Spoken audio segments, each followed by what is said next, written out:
Magandang araw mga ka-vlog.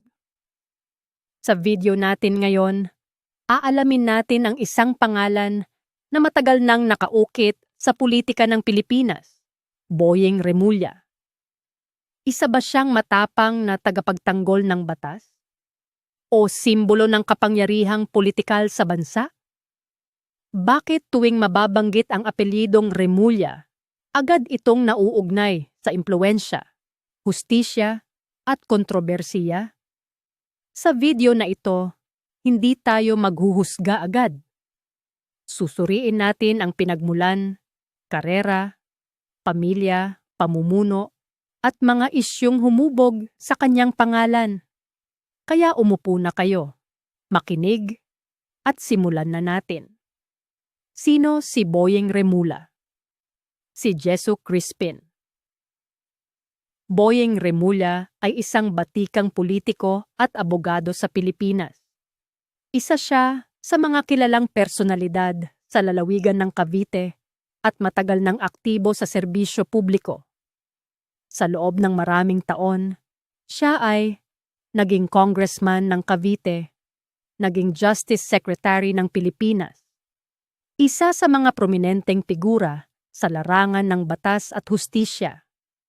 Kilalang-kilala siya bilang prangka magsalita, direktang opisyal, hindi umiiwas sa mainit na issue. Dahil dito, madalas siyang nasa sentro ng balita. Minsan dahil sa kanyang paninindigan, minsan dahil sa kontrobersya. Pinagmulan at background. Nagmula si Boyeng Remulla sa isang pamilyang may malalim na ugat sa politika ng Cavite.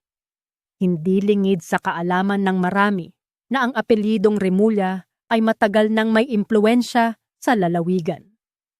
Ang politika sa Cavite ay hindi basta-basta. Ito ay pinaghalong kapangyarihan, alyansa, at matagal na kasaysayan. Sa ganitong kapaligiran, lumaki at nahubog si Boyeng Remulla, kaya't maaga niyang natutunan ang laro ng politika, kahalagahan ng impluwensya, at ang bigat ng pagiging nasa posisyon ng kapangyarihan. Ang pamilya Remulla. Isa sa mga dahilan kung bakit mas lalong naging kilala si Boyeng Remulla ay ang kanyang pamilya.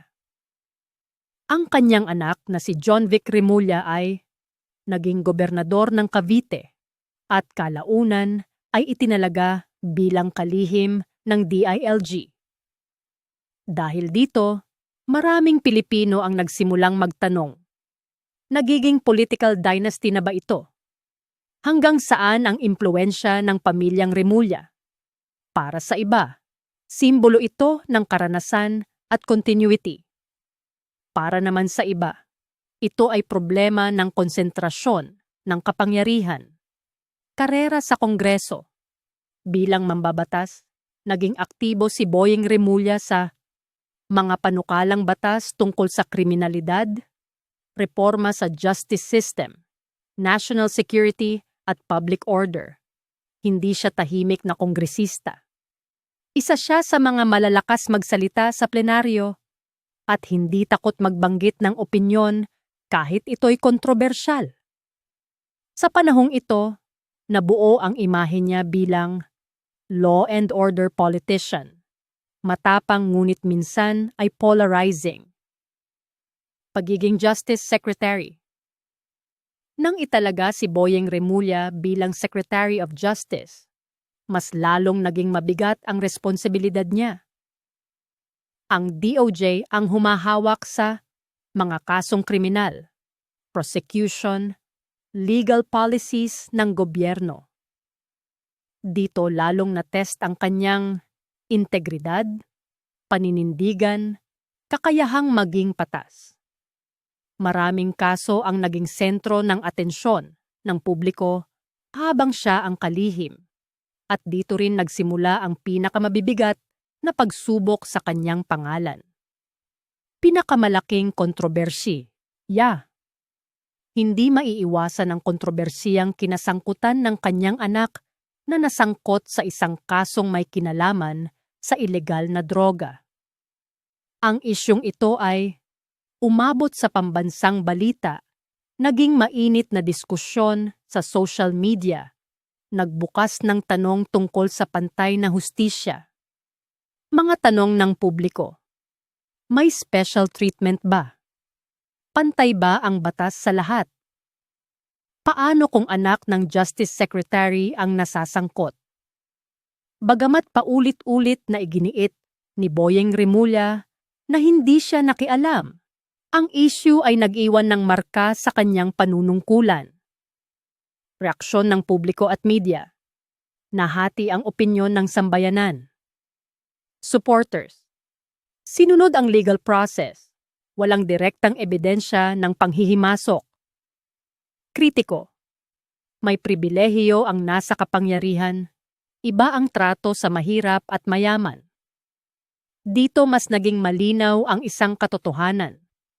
Ang issue ay hindi lang tungkol kay Boyeng Remulla, kundi tungkol sa sistema ng hustisya sa Pilipinas, legacy at imahe. Sa puntong ito ng kasaysayan, si Boyeng Remulla ay isang veteranong politiko, isang ama na dumaan sa matinding pagsubok, isang opisyal na hinuhusgahan ng publiko at kasaysayan. Ang kanyang pangalan ay may kasamang kapangyarihan, kontrobersya, impluwensya. Konklusyon, sino nga ba si Boyeng Remulla? Si Boyeng Remulla ay hindi simpleng tao lang sa politika. Siya ay produkto ng sistema at kasabay nito ay isang taong humubog rin sa sistemang iyon. Ang tanong ngayon ay hindi lang, sino si Boyeng Remulla? Kundi, anong uri ng hustisya ang gusto natin bilang mga Pilipino? I-comment ang opinion mo sa baba at kung gusto mo pa ng ganitong klaseng malalim na content, mag-like, mag-subscribe at mag-share.